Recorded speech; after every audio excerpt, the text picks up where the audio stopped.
पार्लिमानी हल्के हैदराबाद में बहादुरपुरा असम्बली हल्के में आज मजलिस इत्तेहादुल मुस्लिमीन के रुकन असम्बली जनाब मुबीन साहब की नुमाइंदगी पर और मजलिस इत्तेहादुल मुस्लिमीन के रुकन कानून साज कौंसिल जनाब रहमत बेग साहब की नुमाइंदगी पर बहादुरपुरा असम्बली हल्के में जूर पार्क से लेकर आराम घर चौरस्ते तक 2 करोड़ 24 लाख की लागत से LED मॉडर्न लाइट का आज यहाँ पर इफ्तिताह किया गया है। साथ ही साथ बहादुरपुरा असम्बली हल्के में हाशमाबाद के इलाके में टावर गली में बॉक्स ड्रेन का काम का भी आज इफ्तिताह हुआ है, जिसकी लागत 1 करोड़ 24 लाख रुपये है। और वहीं पर हाशमाबाद में 1 करोड़ 75 लाख की लागत से जो नाले में 33 kV की लाइन थी उसको निकालकर इंशाअल्लाह अंडरग्राउंड केबलिंग की जाएगी। वहीं पर सालेहीन कॉलोनी में 1 करोड़ 32 लाख की लागत से जो घर के ऊपर से 33 kV की लाइन जा रही थी उसको हटाकर दूसरी जगह पर उस लाइन को डाला जाएगा। तो अल्हम्दुलिल्लाह ये अहम काम आज हल्के असम्बली बहादुरपुरा में इसका इफ्तिताह अमल में लाया गया है। मजलिस इत्तेहादुल मुस्लिमीन की पूरी कोशिश यही है कि हैदराबाद पार्लिमानी हल्का हो या फिर हैदराबाद पार्लिमानी हल्के में जितने भी असम्बली हल्क़ात हैं वहाँ पर तरक्याती काम को अंजाम दिया जाए और वहाँ की आवाम को जो तकलीफ़ है उस तकलीफ़ को दूर किया जाए।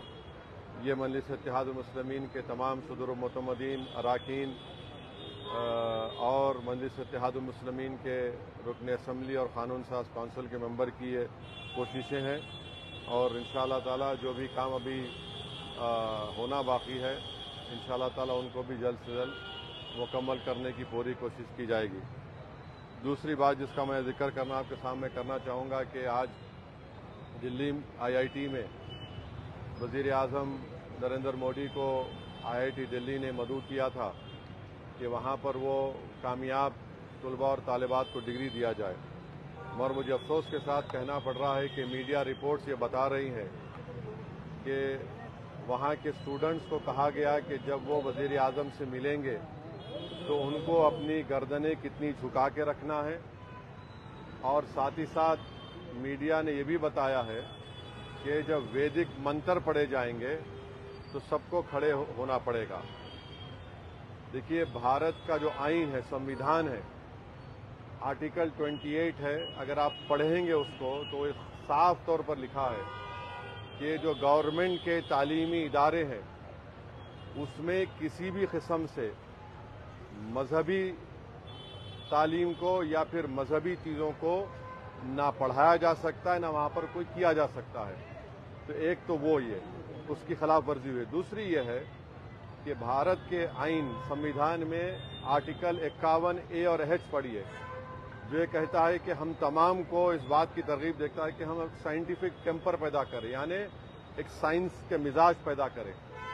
वहाँ पर इस तरह ये कहना कि वज़ीर आज़म के सामने आप कितनी अपनी गर्दन झुकाएंगे, वहाँ पर आप वैदिक मंत्र पढ़ेंगे तो खड़े हो जाना है, ये उसकी भी खिलाफ वर्जी करता है। मैं भारत के इन तमाम स्टूडेंट्स को, तलबा और तालिबात को ये बात याद दिलाता हूँ कि नेशनल इंटरेस्ट ये भी है, कौमी मफाद ये भी है कि जब कभी भी कोई हुकूमत गलत इक़दाम करती है तो उसके खिलाफ खड़े भी रहना चाहिए। तो ये बात मैं आपके सामने करना चाह रहा था। तीसरी बात यह है कि SIR की आखिरी तारीख 10 अगस्त है। मैं तमाम तेलंगाना की आवाम से ये पुरजोर अपील कर रहा हूँ, हाथ जोड़कर अपील कर रहा हूँ कि प्लीज़ आप लोग जो अपना इन्यूमरेशन फॉर्म फिल कर चुके हैं, जिनका नाम 2002 में आया, जिनकी मैपिंग हो चुकी है, आप उसको वापस करिए। जिसका नाम 2002 में नहीं आया या फिर जिसको 2026 में नाम नहीं आया, तब भी आप अपना इन्यूमरेशन फॉर्म, अपना नाम, आधार कार्ड का नंबर लिखकर, अपना कॉन्टैक्ट नंबर लिखकर BLOs को वापस करिए। तीसरा, जिसका नाम नहीं आया है 2026 में, उनको फॉर्म 6 देना पड़ेगा।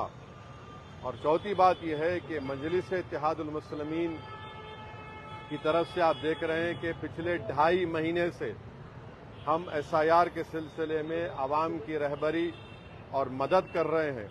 تو میری آپ سے گزارش یہ ہے کہ آپ لوگ فارم آپ جو فل کر چکے ہیں اس کو فوراً BLO کو واپس کریے. جس کا نام نہیں آیا مگر جس کو انیومریشن فارم ملا ہے 2002 میں نام نہیں ہے تب بھی آپ کو اپنا فارم واپس دینا پڑے گا. تبھی جا کر جب ڈرافٹ لسٹ جاری ہوگی تلنگانہ میں اس میں آپ کا نام شامل کیا جائے گا. میں پھر سے کہہ رہا ہوں کہ جب نام شامل ہو جائے گا تو جن حضرات کو نوٹس ملے گی, آپ جانتے ہیں کہ مجلس اتحاد المسلمین کی جانب سے ہم نے قریب 200 سے زیادہ وکلاؤں کی ایک ٹیم بنی ہے جو ہمارے واٹس ایپ گروپ میں شامل ہوئے. میں ان کا شکریہ ادا کرتا ہوں. وہ تمام باعزت اور سینئر وکلا بھی اس میں شامل ہیں. وہ جب آپ کو نوٹس ملے گی ڈرافٹ لسٹ آنے کے بعد کس طریقے سے ERO کے سامنے آپ کو اپیل کرنا اس کا طریقہ کار بھی ہے, تو اس میں بھی مجلس انشاءاللہ تعالی آپ کی مدد اور رہبری کرے گی. ہمارا مقصد ایک ہی ہے کہ جتنے جینیون نام ہیں ان تمام نام آنا چاہیے فائنل SIR کی لسٹ میں تلنگانہ میں. سوال صرف ووٹ ڈالنے کے حق سے محروم نہیں ہو جائیں گے بلکہ ہماری شہریت پر سوال اٹھے گا. کل آپ کا پاسپورٹ بننے میں دشواری ہو سکتی ہے, کل آپ کو جائیداد بیچنے میں خریدنے میں دشواری ہو سکتی ہے. تو اس لیے بہت ضروری ہے کہ آپ تمام سے میری درباندانہ اپیل ہے کہ اپنا انیومریشن فارم واپس دیجیے BLOs کو, اور جس کا فارم ملا ہے مگر میپنگ نہیں ہوئی تب بھی آپ کو واپس دینا ہے. یہ میری آپ تمام سے اپیل بھی ہے, گزارش بھی ہے. زیادہ سے زیادہ تعداد میں جس کے فارم ملے ہیں وہ تمام 100% انیومریشن فارم BLOs کو واپس کریے. بہت بہت شکریہ.